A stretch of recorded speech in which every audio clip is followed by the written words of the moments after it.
देखिए बाबू 10th class question कह रहा है कि यदि x comma y comma z समांतर श्रेणी में है तो हमको y का वैल्यू बताना है। किसका वैल्यू बताना है? y का वैल्यू क्या होगा वो बताना है। तो देखो हम सबसे सिंपल क्या करेंगे, सेकेंड टर्म में से इसको मूव करो, क्या होगा? y माइनस एक्स होगा। z में से किसको मूव करोगे? y को ना, y में से x को लेस किया, z में से किसको लेस किया? y को। माइनस y को आप इधर फेंकोगे तो y प्लस वाई हो जाएगा, और ये x इधर आ जाएगा तो z प्लस एक्स हो जाएगा। 2y बराबर z प्लस एक्स, और 2 इंटू में है, इधर आ जाएगा, क्या हो जाएगा बाबू? डिवाइड में। तो y का वैल्यू क्या निकला? z plus x by 2। तो इसका करेक्ट ऑप्शन होगा ऑप्शन नंबर बी। चलिए उसके बाद देखिए सेकंड नंबर में, सेकंड का भी हम शॉर्ट में बना सकते हैं, ठीक है, या तो आप लॉन्ग में बनाओ या तो शॉर्ट में। तो फिलहाल ऑब्जेक्टिव है, हम शॉर्ट प्रोसेस में ही बता रहे हैं। tan का फॉर्मूला होता है साइन बाई कॉस। क्या होता है? साइन बाई कॉस होता है ना, ठीक है। इसको हमने माइंड में रख लिया कि ये है साइन और ये है कॉस। अब ध्यान से देखिएगा, कॉस, कॉस का वैल्यू यहां से आप ले लो, क्या? Q। साइन का वैल्यू क्या? P। कॉस का Q और साइन का वैल्यू P। अब ऑप्शन देखिए कहां टैली कर रहा है, तो इसका करेक्ट ऑप्शन होगा ऑप्शन बी। समझ गए बात? चलिए अगला क्वेश्चन देखिएगा, दो वृत्तों के क्षेत्रफल का अनुपात, क्षेत्रफलों का अनुपात दिया हुआ है और हमसे उसकी त्रिज्या का अनुपात पूछ रहा है। तो कभी भी क्षेत्रफल दिया रहे और त्रिज्या पूछे तो आप उस वैल्यू का क्या करना? स्क्वायर रूट कर देना, वर्गमूल निकाल देना। तो 2:5, यानी इसका करेक्ट ऑप्शन होगा ऑप्शन नंबर डी। ठीक है, देखिए बाबू, सन 2018 के ये एनुअल में क्वेश्चन आया था, x बराबर √7 + 4√3, तो x + 1/x का क्या वैल्यू निकालना था हमको, ठीक है। तो देखो बाबू करेंगे क्या, हमने नीचे और भी सारे क्वेश्चन इसीलिए नहीं दिए क्योंकि इसको थोड़ा सा सॉल्व करना पड़ेगा, तो आपको थोड़ा सा जाके क्लियर होगा। देखो बाबू हम क्या कर रहे हैं, 7 है ना, इस 7 को हम लिख सकते हैं 4 + 3 + 4√3। अब ध्यान से देखना, रूट में है ये, तो मेरी कोशिश ये रहनी चाहिए कि हम इसको रूट से बाहर लाएं। तो देखो दिमाग हम क्या लगा रहे हैं, इसको हम लिख सकते हैं 2 का स्क्वायर और इसको लिख सकते हैं √3 का स्क्वायर। a² + b², 2, a की जगह 2, b की जगह √3। अब आप ध्यान दो, तो ये किसी फॉर्मूले पे पुट हो रहा है, फॉर्मूला हम यहाँ लिख देते हैं समझने के लिए। a² + b² + 2ab बराबर क्या होता है? a + b का होल स्क्वायर होता है। तो देखिए ये हो गया 2 + √3 का होल स्क्वायर। अब ये स्क्वायर ये रूट कैंसिल, क्या बचा? 2 + √3, ठीक है। ये x का वैल्यू निकला। किसका वैल्यू निकला? x का। चलिए पहले आप लोग इतना नोट कर लो। देखिए x बराबर जो वैल्यू निकला, क्या निकला था बाबू? 2 + √3। सवाल में कह रहा है कि हमको x + 1/x का वैल्यू चाहिए। सो अब हमने रख देना है x का वैल्यू 2 + √3 प्लस, देखिए इस x का 1/x, सो हमने 1 रख दिया, x की जगह रख दीजिए 2 + √3। अब इसका कर दो परिमेयकरण, तो 2 - √3 ऊपर में और 2 - √3 नीचे में। 2 + √3, 1 को इतने से करेंगे इतना ही होगा। नीचे वाला फॉर्मूले पे a + b, तो 2 का स्क्वायर और ये कितने का स्क्वायर? √3 का स्क्वायर। सो 2 + √3, 2 - √3, 4 - 3 होगा। 2 + √3 और 2 - √3, 4 में से 3 गया 1, √3, 2 दूनी 4। तो इसका करेक्ट ऑप्शन होगा ऑप्शन नंबर ए।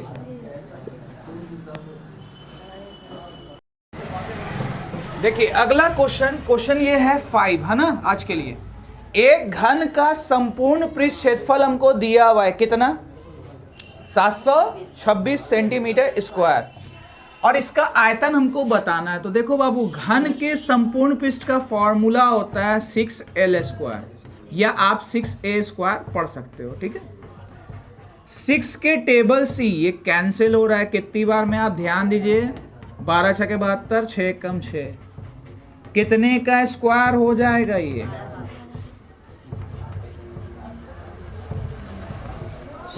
L निकला 11 सेंटीमीटर। हमसे बोल रहा आयतन निकालने को, तो घन के आयतन का फॉर्मूला क्या होता है, आप लोग माइंड में रिवाइंड कर लीजिए। घन के आयतन का फॉर्मूला क्या होता है बाबू, L³ या A³ बोलने वाला A³ भी बोलता है। तो 11 का क्यूब होता है 1331, तो इसका ऑप्शन होगा बी होगा।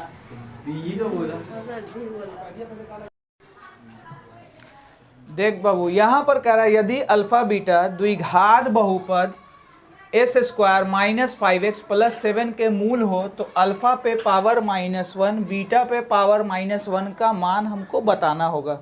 तो देखो कुछ बच्चे यहाँ जैसे ही पावर -1 देखेंगे वो क्वेश्चन को सॉल्व ही नहीं करेंगे। है कुछ नहीं, पहले आप लोग थोड़ा सा एक बात समझ लो, x पे पावर -m का फॉर्मूला होता है 1/x पे पावर m। घटांकरणी में आपने ये फॉर्मूला देखा होगा। तो असल में ये जो माइनस है यानी ये है 1/α, इस बीटा पे पावर -1 देख रहे हो, इसका मतलब है ये 1/β। कहने का मतलब हमको इसका वैल्यू निकालना है, ठीक है। तो बीटा को 1 से करेंगे बीटा, अल्फा को 1 से करेंगे अल्फा, और नीचे क्या हो गया अल्फा इंटू बीटा। इसका फॉर्मूला हो गया -b/a, अल्फा इंटू बीटा का फॉर्मूला c/a। a से a आप कैंसिल कर लेना, ठीक है। b की जगह पर देखो कौन सेट है, -5, और c की जगह पे कौन सेट है, 7। तो आंसर आया 5/7। तो ऑप्शन नंबर इसका करेक्ट है बी।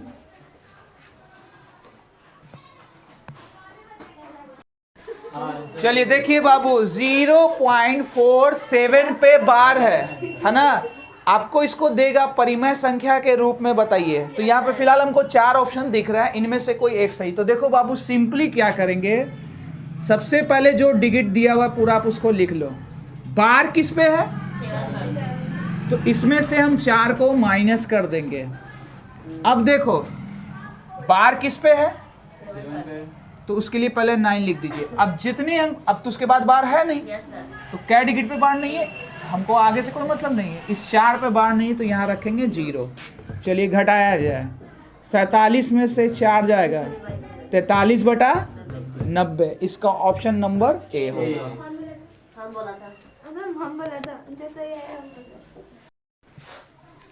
देखिए बाबू, क्वेश्चन है यदि sin p बराबर cos q तो p और q न्यून कोण है, तो इनमें से कोई एक कथन जो है 4 ऑप्शन में से कोई एक सही है। तो आपने इस तरह का क्वेश्चन पढ़ा होगा, sin a बराबर cos b, एनसीईआरटी बुक में sin a बराबर cos b था, और आप लोग क्या प्रूफ करते थे कि कोण a और कोण b क्या होता है, बराबर। यहां पर कभी भी ना p बड़ा होगा q से, ना p से बड़ा होगा q। इसका करेक्ट ऑप्शन क्या होगा, सी, ठीक है। याद रखना कि sin p बराबर cos q दिया है, तो इन दोनों कोण आपस में क्या होंगे, बराबर होंगे। दोनों पर 45-45 बनेगा। अच्छा, अगर अभी भी कंफ्यूजन है तो उसी पर बेस्ड क्वेश्चन यहाँ पे है, sin थीटा बराबर cos थीटा, तो थीटा का मान बताना है। तो आप सारणी पे ध्यान दीजिएगा, sin 45 का वैल्यू 1/√2, cos 45 का वैल्यू, तो थीटा कितना, 45, ठीक है। ये दोनों क्वेश्चन एक दूसरे से मिलता जुलता था। आइए, a भी 45 है, b भी 45 है, यानी अल्फा का भी वैल्यू 45 है, बीटा का भी वैल्यू। हमसे क्या पूछ रहा है, साइन। चलिए अल्फा और बीटा दोनों को जोड़ देंगे, 45-45 जोड़ेंगे तो क्या होगा बाबू, 90। साइन 90 का मान 1, तो इसका करेक्ट ऑप्शन होगा ऑप्शन बी।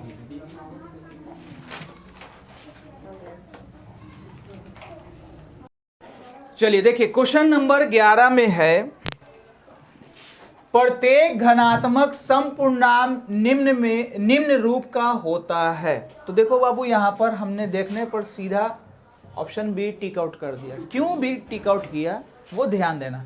अगर आप इस q का वैल्यू 1 रखोगे, चलिए 1 होगा, फिर 2 रखोगे 2 होगा, 3 4, तो ये तो मेरी प्राकृतिक संख्या आ रही है। हमको क्या बोल रहा है? समपूर्णांक। ठीक है, देखो q का वैल्यू 1 रखोगे तो 2 एकम 2, 2 रखोगे 2 दूनी 3 रखोगे तो, अब ध्यान देने पर हमको क्या मिल रहा है यहाँ पे? 2 4 6, ये क्या मिल रहा है? सम संख्या मिल रही है, इसलिए हमने इसको b को चुना। इसको क्यों नहीं चुना? अगर मान के चलो 1 रखते हो, है ना, q का वैल्यू 1 रखते हो तो 3 आ रहा है, विषम संख्या आ रही है।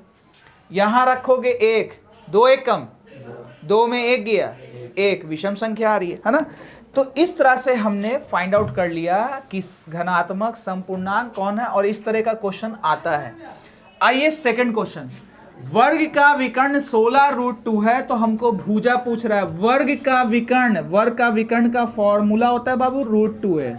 हमने इस वर्ग के विकर्ण का फॉर्मूला रखा √2 है, बराबर में क्या रखेंगे? 16√2। वर्ग का विकर्ण 16√2, वर्ग के विकर्ण का फॉर्मूला रखा √2 कैंसिल, भुजा कितनी आई? तो इसका करेक्ट ऑप्शन होगा ये। आइए उसके बाद थर्ड ऑप्शन में देखिए, दिए गए चित्र से हमको यहाँ पे अल्फा दिखा रहा है, बन रहा है, और यहाँ कह रहा है QR बटा PQ लेना है। तो देखिए ये अल्फा है ना, तो ध्यान से देखना, नीचे बनता है B और ऊपर क्या बन रहा है? P। पहले QR लिया हुआ, इसका मतलब B बटा P हमको लेना है। तो B बाई P काहे का फॉर्मूला होता है? कॉट का। तो कॉट अल्फा इसका क्या होगा? आंसर होगा।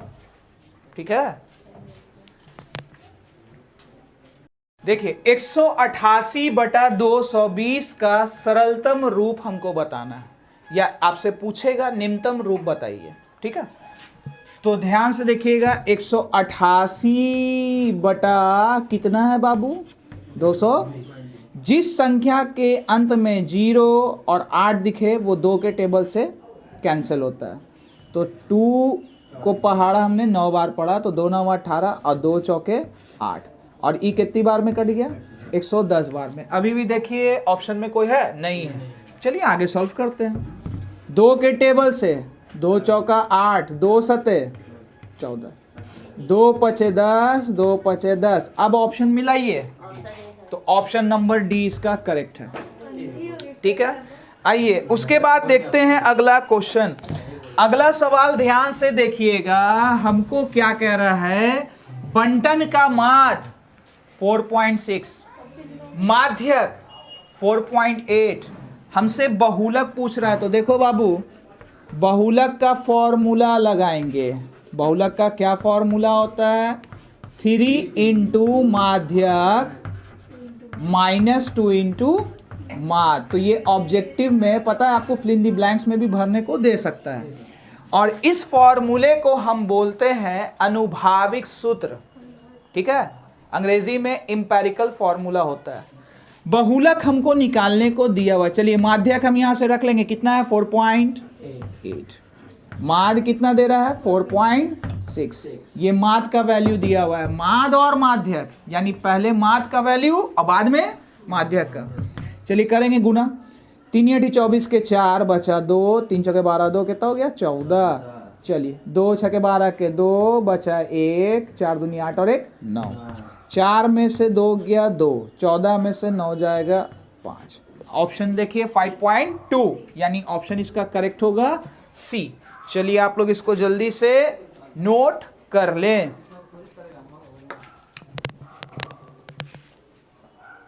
देखिए अगला क्वेश्चन है, यदि अल्फा बटा 4 बराबर 15 डिग्री, तो हमको कॉसेक अल्फा का मान बताना है। ठीक है, अल्फा है सो हमने थोड़ा ए लिख दिया था। चलिए तो बाबू ध्यान से देखना, करेंगे क्या? इस अल्फा का वैल्यू 60 डिग्री होगा, क्योंकि 4 जो है डिवाइड में है, इधर आ जाएगा बराबर के तो मल्टीप्लाई। ठीक है, तो अल्फा जो असल में हो गया, अल्फा कितना हो गया? 60 हो गया। ठीक है, हमने इसको इससे मल्टीप्लाई कर दिया। हमको चाहिए रूट अंडर 3। यहां पर आ रहा है बोर्ड पे, बोर्ड आ रहा है। चलिए, कॉसेक ये क्या हो गया 60। साइन 60 का वैल्यू होता है √3/2। इसका मतलब ये होगा 2/√3। √3 से √3 कैंसिल। कितना होगा ऑप्शन इसका 2। अच्छा, PE प्लस PE नहीं का वैल्यू याद रखना, बराबर में कितना होगा 1। तो एक क्वेश्चन में ये भी आ सकता है कि PE प्लस PE नहीं और यहाँ पे खाली जगह रहेगा और आपसे 4 ऑप्शन दे देगा, तो इसका वैल्यू क्या होगा 1। एक निश्चित घटना और अनिश्चित घटना का योग 1 होता है, ये हमेशा याद रखना। इस घटना को हम लोग बोलते हैं पूरक घटना। कौन सी घटना? पूरक घटना। अगला क्वेश्चन देखिए, √10 और √15 का वैल्यू किसके बराबर है? यहां पर हमको ऑप्शन दे रहा है ना, तो ध्यान से देखो करेंगे क्या। इस √10 को हम लिख सकते हैं √2 इंटू √5। इस 15 को लिख सकते हैं √15 गुना √3। 5 2 10, 5 3 15। √2 √5 को √5 से गुना करेंगे तो 5, और इधर कौन बचा √6। अब एक काम करेंगे, जो बेचारा रूट बचा हुआ उसको गुना मल्टीप्लाई कर दो। √2 को √3 से मल्टीप्लाई किया 5√6।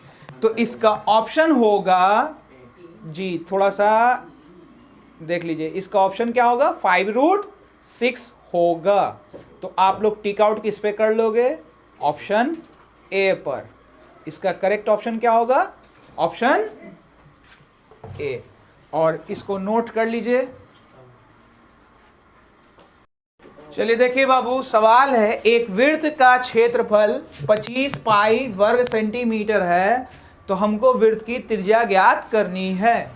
तो वृत्त के क्षेत्रफल का फॉर्मूला क्या होता है बाबू? पाई r स्क्वायर, और यहाँ क्या है 25 पाई।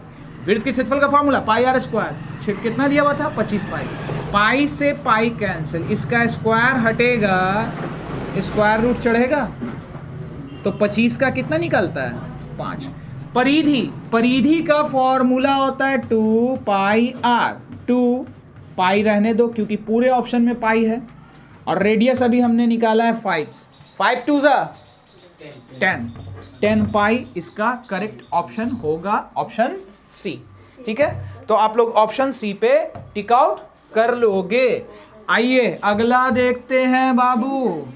ठीक है, अगले में देखो 64 के वर्गमूल, तो हम इसका वर्गमूल रख लेते हैं। ठीक है, 64 के घनमूल, 64 का क्या घनमूल। ठीक है, 64 का वर्गमूल कितना निकलेगा 8, और 64 का घनमूल कितना निकलेगा 4, है ना। 4 का क्यूब होता है बाबू 64, क्यूब से क्यूब खत्म हो जाएगा, तो कितनी बार में डिवाइड हुआ? तो इसका करेक्ट ऑप्शन बी होगा। चलिए जल्दी से नोट कर लीजिए। देखिए, 12 सेंटीमीटर त्रिज्या वाले वृत्त के एक चाप की लंबाई 10 पाई सेंटीमीटर है, तो उस चाप के कोण की माप बताना है। ठीक है, तो देखो बाबू, चाप की लंबाई का फॉर्मूला, ठीक है, हम यहाँ खाली L लिख दे रहे हैं, L फॉर समझ लो लंबाई, हम इसका फॉर्मूला सेट कर रहे हैं। चाप की लंबाई का फॉर्मूला होता है θ/360 डिग्री गुना 2 पाई r। तो चाप की लंबाई हमको क्वेश्चन में 10 पाई दे रहा है, θ/360 डिग्री इंटू 2 पाई r मालूम? अच्छा नहीं, कैसे मालूम है? क्वेश्चन में तो दिया है 12 सेंटीमीटर। ठीक है, चलिए पाई से पाई कैंसिल। ठीक है, अब ध्यान से देखिएगा, 2 से ये कैंसिल हो रहा है। अब इसको इधर ले आएंगे, 10 गुना 180, ये 12 गुना में था, इधर आ जाएगा डिवाइड में, और सिर्फ क्या बचा थीटा। चलिए कैंसिल हो रहा है 12 से, 12 एकम 12, 12 पचे 60, यानी थीटा का वैल्यू निकलेगा 150। ठीक है, तो आप लोग ऑप्शन नंबर डी पे टिक आउट कर देना। ठीक है, इसका स्क्रीनशॉट ले लीजिएगा। अब हम थोड़ा करते हैं इसको इरेज। देखो बाबू, समांतर श्रेणी √18, कितना है? चलिए इसको ध्यान से देखिएगा, रूट 18 है ना, हम इसको लिख सकते हैं 3 का स्क्वायर इंटू 2। 3 का स्क्वायर कितना? 9, 9 दूनी 18। इसको हम लिख सकते हैं 5 का स्क्वायर इंटू 2। अब आप खुद ध्यान से देखो, इंटू 2 दोनों में है, यहाँ 3 था, 5 है। 7 का स्क्वायर इंटू 2, खाली चेक कर लीजिए सही है कि नहीं, ठीक है। 7 का स्क्वायर 49 गुना 2। अच्छा, क्वेश्चन आप लोग सुधार लीजिएगा, यहाँ क्वेश्चन गड़बड़ किया हुआ है, ठीक है। यहाँ 98 होगा क्वेश्चन में।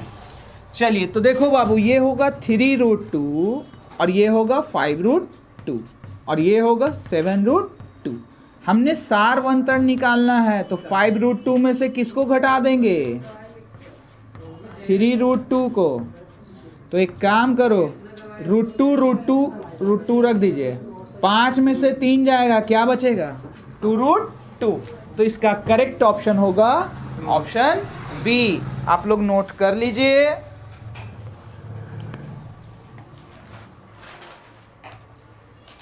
देखिए अगला क्वेश्चन है, यदि 2 cos थीटा बराबर √3, तो हमसे वैल्यू पूछ रहा है थीटा का वैल्यू क्या होगा, थीटा का वैल्यू क्या होगा। तो ध्यान से देखना, इस टाइप का क्वेश्चन आपने पहले भी पढ़ रखा। 2 मल्टीप्लाई में है, इधर आ जाएगा भाग में, यानी cos थीटा का वैल्यू √3/2। और आपने सारणी अगर याद की तब तो कोई दिक्कत ही नहीं है। कितने का वैल्यू? cos 30, cos से cos कैंसिल, थीटा का वैल्यू 30। तो इसका करेक्ट ऑप्शन सी होगा। आइए, एपी का सामान्य पद 3n+5 है, मतलब समझ रहे हो, n जो है 3n+5 है। तो सबसे पहले क्या करना, पहला पद पता कर लेना। तो n की जगह 1 रखेंगे, कितना आया? 8।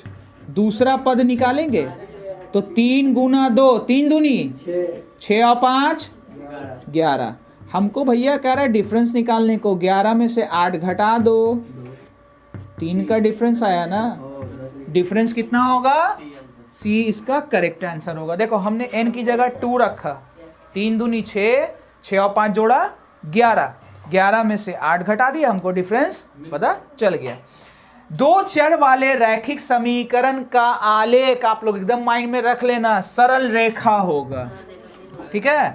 क्योंकि हम लोग जब इक्वेशन खींचते हैं तो ये लाइन आप पॉइंट से पॉइंट मिलाते हैं और सीधी जाती है। तो याद रखना, 2 चर वाले रैखिक समीकरण का जो ग्राफ बनेगा वो सीधी सरल रेखा बनेगा। देखिए क्वेश्चन नंबर 26, बिंदु 6,10 के कोटि का वैल्यू हमको पता करना है। तो कोटि कौन होता है? देखो आगे वाला वैल्यू होता है भुज। अगर भुज देगा निकालने के लिए तो भुज की जगह पे कौन बैठा है? फिलहाल हमसे कोटि पूछ रहा है, तो कोटि का वैल्यू 10। आइए, cos थीटा, यहां पर कौन सा रिलेशन छुपा होता है? इनटू का। sin 90 माइनस थीटा का फॉर्मूला होता है cos थीटा, यानी cos स्क्वायर थीटा हो गया बाबू। ये प्लस था, प्लस sin थीटा है ना। और देखो cos 90 माइनस थीटा क्या होता है? sin theta. तो sin थीटा कितनी बार? और आप लोग ने पढ़ा है इसका फॉर्मूला क्या होता है? 1। तो इसका करेक्ट ऑप्शन बी होगा। चलिए 28 नंबर में देखिए, -3 और -5 किस चतुर्थांश में स्थित है? तो हम लोग इसके बारे में जानते ही हैं। अगर प्लस प्लस होगा तो फर्स्ट क्वाड्रेंट, माइनस प्लस होगा तो सेकंड क्वाड्रेंट। फिलहाल यहाँ दोनों के आगे कौन सा है? साइन, यानी तीर्थ क्वाड्रेंट में होगा, ठीक है। चौथा क्वाड्रेंट का साइन भी आप लोग देख लीजिए, प्लस और माइनस। तो इससे रिलेटेड एक ऑब्जेक्टिव एग्जाम में हमेशा देता रहता है, सो इसको आप लोग ध्यान से देखिएगा और समझ के रखिएगा। चलिए बताते हैं नेक्स्ट क्वेश्चन। चलिए बाबू अगला क्वेश्चन देखिए, यदि tan थीटा बराबर 12/5 हो तो sin थीटा का मान बताना है। तो tan थीटा का फॉर्मूला क्या होता है? माइंड में रिवाइंड कीजिए, P/B, यानी P है 12 और B है 5। तो 12 का स्क्वायर 144 और 5 का 25, दोनों को जोड़ेंगे तो 169 होगा, यानी 13 का स्क्वायर।